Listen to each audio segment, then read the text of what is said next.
Hello, I'm Father Louis Skirty with Friends of the Word.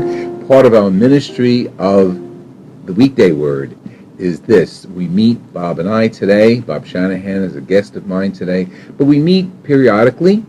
We have these little segments of reflection. We use some scriptures, sometimes Catechism of the Catholic Church, any other resources to increase our faith and to maybe give you a few moments to come away from your hubbub of the day and share some ideas with us. If you ever want to send me questions, it's fatherlousescurity@hotmail.com. In the meantime, let's go back to Bob. Welcome, Bob. Welcome. Bob was a graduate of William Patterson College, now it's the university, Yes. in 1981. 81, yes. And I was the campus minister then. Yes, you were. And I thought maybe today we'd just reflect on some aspects of campus ministry in the 80s. Yeah, the early 80s. Yeah, that's true. It was a great resource to have because, when you're that age, you have a lot on your mind. And it helps to be able to talk to people about it, find folks that are going through the same thing, or maybe people your own age group. And on campus, sometimes it gets a little stressful because people are trying to get to different places or programs and activities, classes. And you probably see this with your own kids, your own sons, right? I do. I absolutely Research, do. yeah. It's there's something, particularly about young men, boys. This is the way they are, among other things. Now, to go to campus ministry, though, to get off, we were right next to campus. Right, I mean, literally right Gate next one, to campus. Absolutely. Just tuck out and go there and read a book, chill out, talk to you, talk to other people there. It was a great resource. Great area to hang out, and we used to call it your home away from home. Yes. They could pray, they could hang out, they could sit out in the garden, didn't matter. And you're always on our schedule. Mass was on Sunday night. Yeah. So I didn't have to wake up early in the That's morning. right, that's right. It was good. And one of my favorite things, you always looked after us, and that was wonderful. Hey, I was a shepherd, I had to. I walk in there one time, and you said, "Bob, where's so-and-so and so-and-so?" I said, "I think they're up at the dorms, Father. I think they're studying for the midterm. Here's the keys. Go get the van, get up there and tell them I said to come down here." I love that. They came. This is my early work in the law. Issued a bench warrant for their arrest. Oh, that's funny. That's good. That's a good piece. It was good. That was a great experience for me. It got me to appreciate then young adults who are now men, and some are grandfathers. We keep in touch with various social media, and it's wonderful. And recently we had the 9/11 Mass, and many of our students who graduated many years ago were there in uniform. It was wonderful seeing them. Very nice. And that's a great experience to know. We still keep in contact, of course. Weddings. I did your wedding. Oh, no, I didn't do your No, I wedding. didn't do our wedding. But I was involved with that, right? involved in, yes. Yep. And it worked. Yeah, and the priest at the wedding knew you.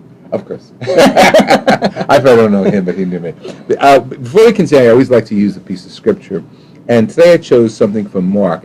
And one of the things we used to do a lot is have time away, retreats, or just an extended Mass, or maybe on a Sunday afternoon get together with the students at the college then university now. And campus ministry does this. We weren't unique. We followed a model, I swear, that was exactly what many other good campus ministries, emphasis is good, were doing and still do. Reach out to the students and bring them out, bring them into the environment of prayer and dialogue, and send them back out. This gospel is from Mark, the chapter 6. The apostles gathered together with Jesus and reported all they had done and taught. He said to them, "Come away by yourselves to a deserted place and rest for a while." People were coming and going in great numbers, and they had no opportunity even to eat. So they went off in a boat by themselves to a deserted place. People saw them leaving, and many came to know about it. They hastened there on foot from the towns and arrived at the place before them. When Jesus disembarked, he saw the vast crowds. His heart was moved with pity for them, and they began to remind him of sheep without a shepherd. He began to teach them many things. The gospel of the Lord. How does that filter into what we did? Well, first of all, it was food. Yeah, food. Oh, that's right. Food every night. There was always food. There was always food. That's very important to folks that age. Especially me, I was about 130 pounds, and you wouldn't know it now, but I was. And in fact, at the college, the cafeteria women would always give me a plate of French fries, saying, "You're too skinny, eat this." So I was always looking for food, and there it was. And but like I said, I was being fed spiritually as well, in a great dramatic way. It was something that I needed. I really desperately needed that, and it hit me right between the eyes. Were you involved in any outreach? I don't even remember how far back that was. Because eventually we had outreach every day of the week.